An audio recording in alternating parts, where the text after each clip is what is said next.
Alrighty then, we are officially casting here. It's week 28, day 2, and I forgot to open up my internet workstation, but that's alright.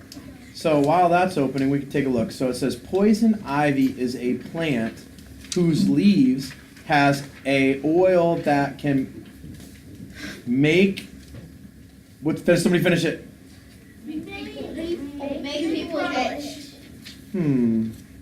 What was some of the things, Jason? What's the first thing that you saw there? Whose is spelled wrong.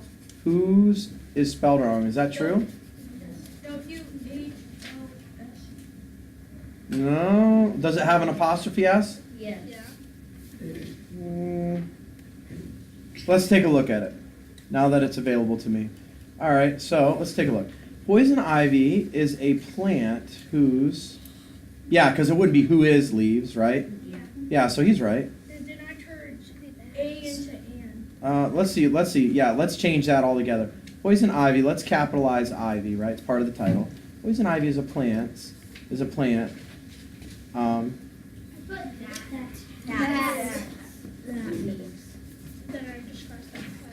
So that would be that has leaves. That's leaves, have, and oil. All right, so let's say that's T-H-A-T-S. That's leaves, have,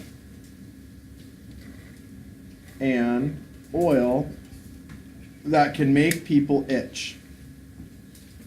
I don't like that at all. Poison ivy is a plant. I'm going to say that has leaves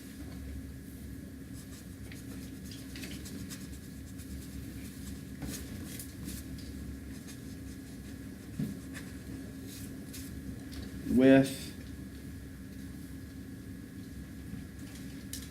an oil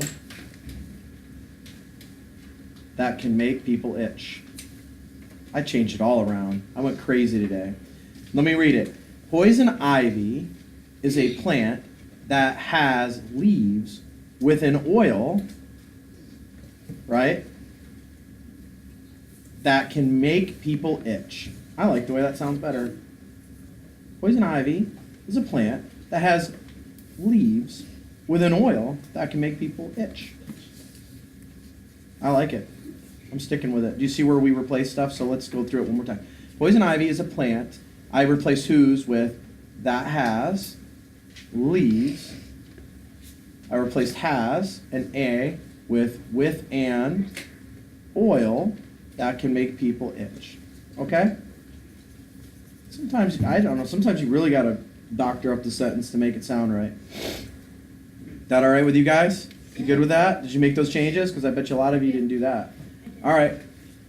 If you are exploring in the woods and you see these plants, stay away. Oh boy. So we're going to read, edit, and write like we normally do. Keith. Exploring is spelled wrong. Yeah, it is. Exploring. Somebody give, well, Keith, do you want to give me the spelling on that one? So, E-X-P-L-O-R-I-N-G. Yeah. E-X-P-L-O-R-I-N-G. That's what Keith says, yes. If you're exploring in the woods, comma, and you see this plant, comma, stay away, question, or exclamation mark. Stay away! Right? What's up? It's a command. Would it make sense even if you just said these plants stay away? Yes. Okay. So let's go back. There's another way to do it. Why don't we do that? Let me do it that way. If you are exploring in the woods and you see these plants, comma, stay away. That would work too. This plant, or these plants. All right, hold on. If you are exploring in the woods and you see these plants, Stay away. No, you don't want to say if right there. You want to keep that as and, okay? Because you already used the dependent clause over there. If. Use context clues to figure out the meaning of the bold word. Then circle the meaning. If you have to learn to identify poison ivy. First, you have to learn to identify poison ivy. Here's the word we need to figure out. All right, so first you have to learn to identify. What do you think it means? To stay away from? No, to recognize. Right. If you recognize it and you know what it is, then the next thing you do would be, right. Aha. Write the adjectives in the correct order. In spring, the poison ivy plant grows groups of 3 shiny leaves that are red, or in spring, the poison ivy plant grows groups of shiny 3 leaves. Oh gosh, you guys. Which one is it? Definitely not shiny 3. That doesn't make sense.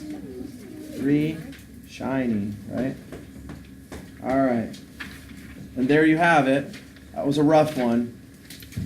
Week 28, day 2, DLR review.